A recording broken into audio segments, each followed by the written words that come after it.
Good morning and welcome to Beyond Common Sense. Glad to be here. It's been a bit of a crazy time.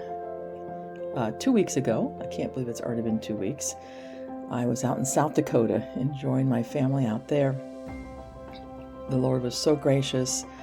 Everything went so well. Every flight connected. No traffic problems. It was just the Lord's doing. And we are glad. Last weekend, I was over at Independent Bible Church. I put a post up about that. Always a blessing to be there. Not only to hear the preaching of God's Word, but to reconnect with friends and just catch up on how everyone's doing over in that neck of the woods. So this week, I'm free.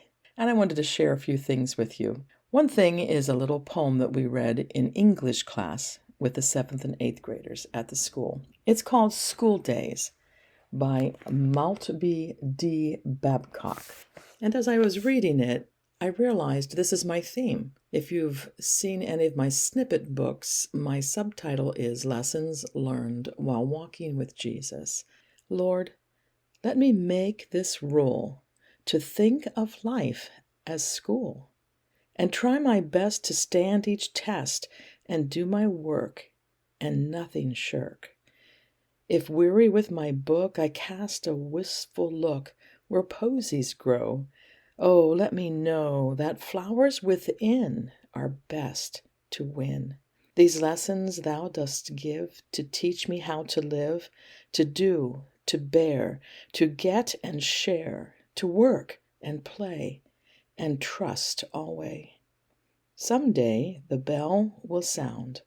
Some day my heart will bound, as with a shout that school is out, the lessons done, I homeward run.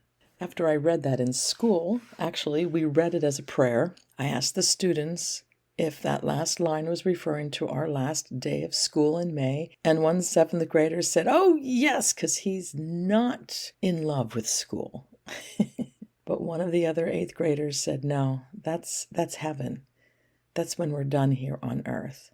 And we've learned all the lessons we can learn." Now, I don't know what exactly we will know in heaven, but I do know that's what this poem was about. And so I'm saying that and sharing that because I do have a revised edition of my 2 Christmas books. And so I'm promoting those to you, telling you a little bit about them if you haven't read them. The Christmas story is called Free Spirit, Free. And it's about a 60-year-old teacher, and he can't believe that he's 60. I can so relate. He's a good man, and yet he gets caught in a tangle, really because he is so good. On his way to work, he sees what looks like a great tragedy about to happen, and when he stops, he meets one of his former students' mothers, and she's in a bad way, trying to keep the farm going. And he has a love for horses. Even though he chose teaching as a profession, he often wondered if he should have gone, or I should say stayed, in the profession of farming. And so, long story short, he ends up buying one of her horses, boarding it there. And I'd just like to read a little bit of chapter 4. You can get online at Amazon and read a sample of the beginning, but I don't think it goes this far.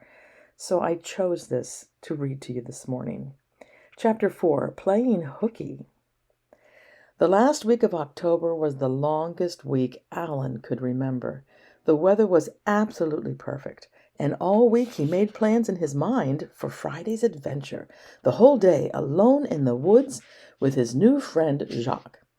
Jock is the horse. He had already called in a sub and had stashed his clothes in the trunk of his car along with a saddle and a pack. He'd stopped at the local sandwich shop, got his lunch, and then headed to the Hollenbeck farm. He had called Julie, that is the woman who owns the farm, and made all the arrangements. As he pulled up the long driveway, his pulse quickened with excitement. So this is what it feels like to have a free spirit. Alan has not had a free spirit. His wife does not have a free spirit. Julie is a free spirit. When he pulled beside the barn, strategically hiding his vehicle, he saw that Jock was already out of the pasture and in the barn, ready to be saddled up. As he pulled the saddle from the trunk, Julie rounded the corner. "Well, good morning," she called cheerily. It was so good to see her smile, especially when Ellen thought back to their last encounter and the face she wore as she told him about her dilemma. He was thankful that the Lord had allowed him to be part of her rescue. As he headed to the barn, he noticed that another horse was also saddled and ready to go. "Wow, you're really racking up the customers." He was happy for her. Her face showed her confusion. And then, as the truth of the situation dawned on them both, the air grew thick with embarrassment. I'm sorry. I just thought I'd ride along, but if that's a problem," her voice trailed off in disappointment.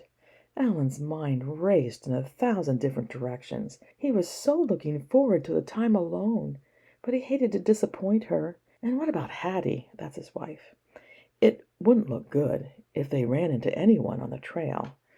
Without another word, Julie walked to her mount and began to loosen the straps. "Wait, you don't have to do that. I just wasn't planning it that way. I shouldn't have been so forward. It's just that since Becky left, I haven't had anyone to ride with. But that's not your problem." Her face was beautifully brave. "Hey, let's just ride. I'll be glad to be your company. And I'm 60 years old and happily married," he told the angelic Sylvester on his shoulder. Now that's a reference back to Looney Tunes and how Sylvester would often be a devil on Sylvester's shoulder and angel Sylvester would be on the other, showing the conflict that we all feel in cartoon. So I just want to say Alan is a good man, but he has made a wrong choice here, and it definitely sends him into a tangle of trouble. So you just have to read the book and see how wonderfully God uses that to change Julia's life and to strengthen Alan and Hattie in their marriage, even at age 60.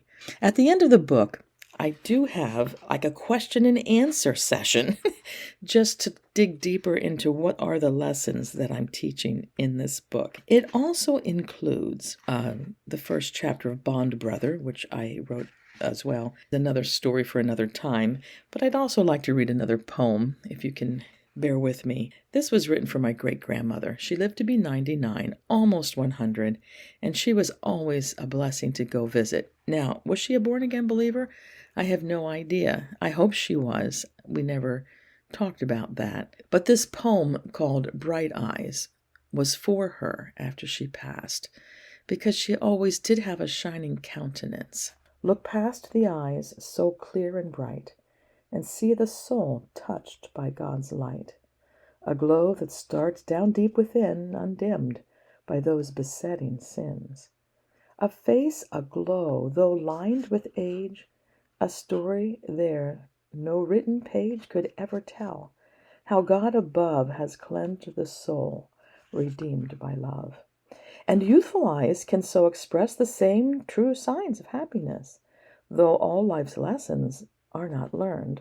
The light is sparked, oh, see it burn. The sun may send its brightest rays to earth on the most cloudless day, yet splendors seen on desert plains can ne'er compare to heaven's gain. A soul all lit with life anew, the spirit dwells within plain view. Behind the eyes, the sparkle shows, within this clay, God's Son abodes. And then just a piece of Not as a Babe in a Manger, 25-day Christmas devotional. This is a very unusual devotional. Of course it is, because I wrote it. Sometimes I wonder if this brain is charging correctly. But for me, I often like to dig deeper than just the average Christmas devotional. And what I did in this devotion was to look at prophecies of Jesus' first coming and his second coming and put the two together whenever that was possible. And so I'd like to share with you December 13, Silent Night and a Shout. Silent night, holy night, all is calm, all is bright, round yon virgin, mother and child, holy infant, so tender and mild. Sleep in heavenly peace, sleep in heavenly peace. Joseph Moore. Jesus' first coming was without any fanfare from the earth. The angels expressed their praises, and the shepherds were rather vocal, but for the most part all was calm. Some men slept that night, perhaps just across the way, while others may have been celebrating the arrival of family and friends with a banquet. Visitors poured into the towns all across Palestine because of the census.